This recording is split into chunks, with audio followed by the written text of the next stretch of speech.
I guess, the facts and the research behind what makes one person exhilarated and learning versus panicking and maybe shutting down.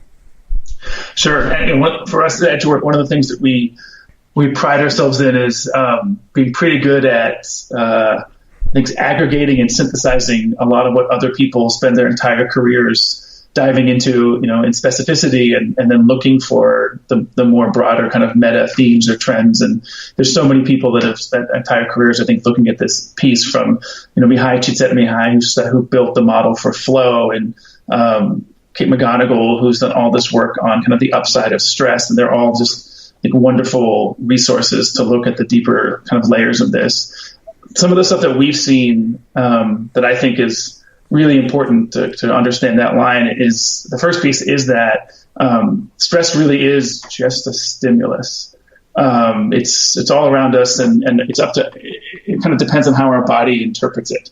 And so we're wired for certain parts of our brain to kind of interpret what's around us and then make a bunch of decisions. And all that happens in milliseconds, but they're pretty profound decisions because they take us down fundamentally two different paths. One path of this stimulus or this stress becoming something that promotes anxiety or promotes excitement. And that's the difference between, I'm excited and fired up and I have this extra amount of energy that I channel to be even more focused and more present and raise whatever I'm trying to do to the next level, or it becomes diminishing and depleting and distracting and causes me actually to kind of check out or fade out of something that I otherwise was trying to succeed in. And to stick with the sport theme, I think there's sort of no better medium almost in life where both of those things play out. And it's a constant battle. It's why the field of sports psychology is so prominent, and people talk about at the most competitive levels of sport. There are a handful of athletes where the physicality and their raw talent might carry them forward, but in the end, so many people are so equally skilled in the body work of sport that the difference often is the head game. And all of this piece around kind of stimulus, stress, and response is mostly the head game, and it's the brain, but it's also how you manage all that. And so part of it is being able to try to decide what's your story. Is this something that's I can use to bring me up and sort of put more energy into my effort and what I'm trying to do, or is it something that I have to manage because it's getting in the way? And I think that's a huge question to wrestle with, again, not just in sport, but actually in so many aspects of our life. And that's a big one for me that has really reshaped how I think about all the things that I experienced during the day, because we all have so many things that can trigger us, and we get frustrated or upset, and then we blame the situation or we blame other people. And sometimes there are things that come at us that really do set us off and we can't control, but often we can do more than we think, both in terms of the story we tell ourselves and then in terms of how we disrupt that cycle so we can either prevent it, we can cope with it better, we can recover more quickly, we can find our way back to a place where where our best self shows up. And then hopefully, which I think a lot of people aspire to experience, at least in some parts of their life, is where even our better self shows up, right? That place where we almost outdo ourselves and we achieve another level of performance and impact that, again, it all comes from actually, stimulus. It comes from stress. It's just a question of whether we are, driving it as something that brings us up or something that brings us down. Yeah, now you said something a moment ago about it's our ability to disrupt the cycle. What cycle were you talking about? So we think of it at Edgework as fundamentally as like a resilience cycle. Resilience being this ability to not just bounce back, but actually eventually become more adaptive, right? Have even more capacity to handle the things that come your way. And it seems like from what we've looked at that there are these 4 or 5 elements, these parts of a cycle that get in the way. So first is when something comes at you that is quote unquote stress, there's an immediate reaction you have to it. And for some people, it triggers kind of a fight, flight, or freeze response. For other people, it might actually amplify your energy. And once you experience this reaction, then there is a period of coping where you've experienced the reaction and now you have to kind of manage the the chemicals that have been kicked into your bloodstream. Because once you get stimulated by stress, your body releases cortisol and adrenaline and endorphins, and all this stuff doesn't just immediately get absorbed because you decide to be calm. Your body has to manage it for a while. And during that time, you sometimes can be more capable and sometimes you can be less capable. And either way, you're still making decisions and sending emails and taking the shot or making the pass and all these things that can, be good or bad in terms of performance. And then once you work through coping, there's a period of recovery where actually you start to get back to a place where your baseline is really good. And then in theory, you're ready for the next round of whatever the stimulus or stresses that comes your way. I think the hard part is that many people experience stress chronically, where you don't get a chance to recover because the next tough thing comes your way that you have to deal with. But in that cycle, there are lots of different ways and sort of things people can do that either put them back in the game per se, or make them, less able to be their best self.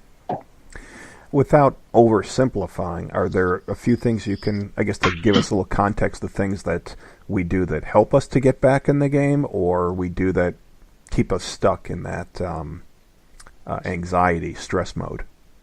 Yeah, so interesting. I was involved in a project between 2009 and 2013 in Gaza. It was a really interesting and special opportunity in my career. We partnered with CARE International, and it was a project that was overseen and funded by USAID and Mercy Corps. And in it, we were ostensibly working to help children 9 to 12 years old in Gaza and these eight communities to be less stressed.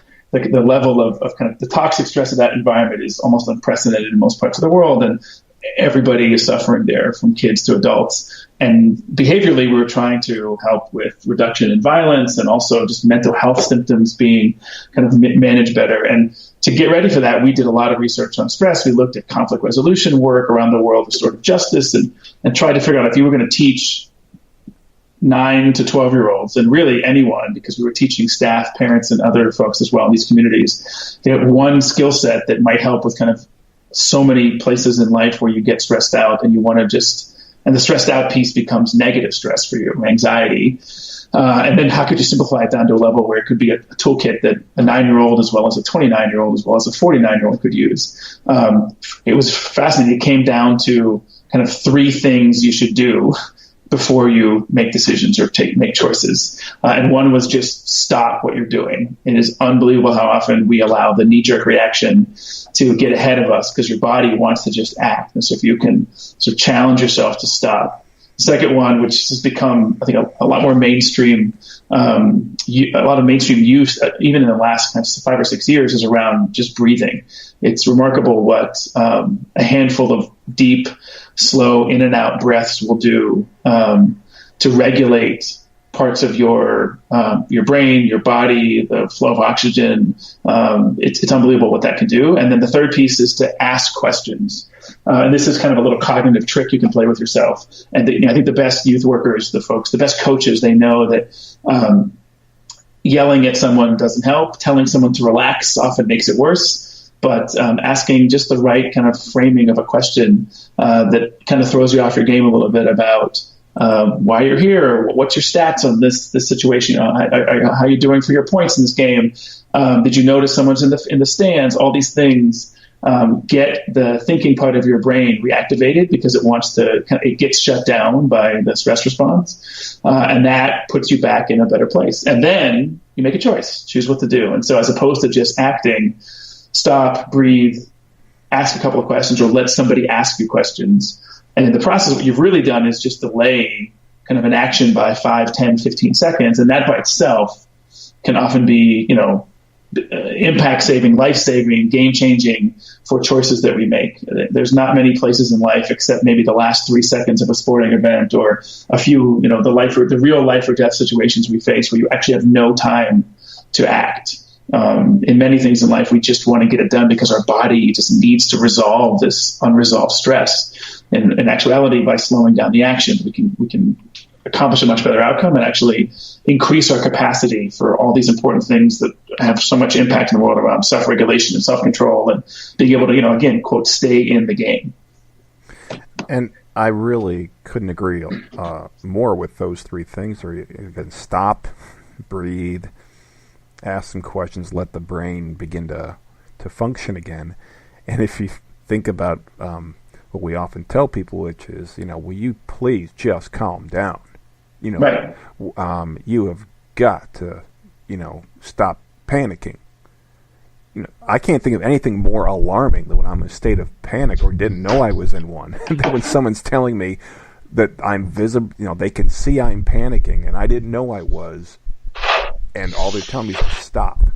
What do you do when you're, let's say, in business? Let's go with that.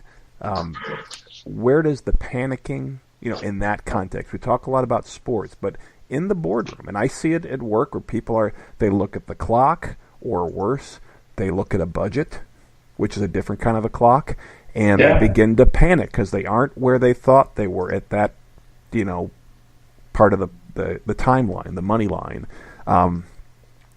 Telling people, stop, take a breather, ask some questions, it's not something that people are going to intuitively accept in the business world. So how do you get them to see the value in this? Because I definitely agree that I often I'll take a walk when I know there's a lot going on. I said I can't possibly have any good answers in my head right now. I have a lot of answers that are wanting to leap out, but they can't be good. But that took me 30 years to figure that out. How do you introduce that in the working environment? So I'll never forget. So a lot of this work tipped mainstream with the emergence of the field of emotional intelligence. And this was a lot of remarkable people doing the research. Daniel Goleman, I think, brought it, kind of really tipped it mainstream with his book, Emotional Intelligence. It was one of the first books that was really accessible, I think, to a lot of people around this. And when I was looking at that field of work in the late 90s and 2000s, early 2000s, it was somewhere I came across this great slide that somebody created that had this image of this kind of, it was like a middle-aged man. He was in a suit, and it was just a close-up of his upper torso. You could see he was just screaming at whoever was not on the screen. And it said, IQ 130, EQ 0. I think that's one of the ways you get at this with populations where you may not be able to just get into kind of some of the behaviors around breathing, for example, that can seem misguided in a traditional business setting, although that stuff has, I think, gone more mainstream as well, is to cater to the reason why so many people have achieved so much in their careers is because of their brain, right? Because of their ability to think critically and solve problems remarkably well and create, businesses and make these big decisions. And so reminding them and showing them the hard research that shows that as stress affects your body negatively, starting in the brain and then, kicking into the rest of your body, your ability to think critically drops. And there was this one piece of data I picked up from a company in Canada called the Institute for, I think it's Health and Human Potential. They had this great little activity they did where they would talk to people about the fact that the average human can entertain about 4 different kind of complex thoughts at one moment. So this is not facts. We can remember many more facts. We can remember whole phone numbers and memorize things. But the idea of entertaining 4 different complex thoughts, which is really kind of another way of saying 4 different complex ways to solve a problem.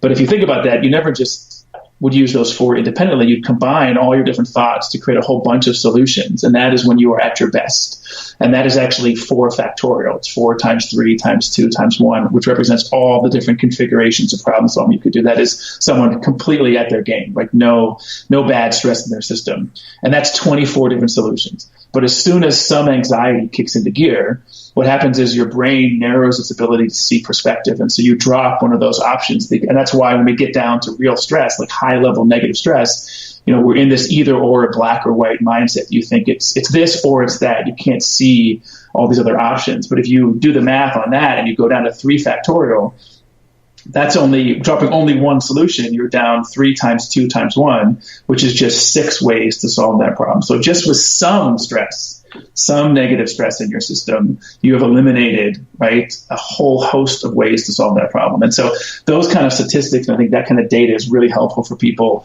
who are coming from more of a, for example, quantitative or analytical background and need to see this through the lens of problem solving and abilities to, be very creative, not necessarily from the emotional or the interpersonal side of things. And that to me has always been a good way to start the conversation.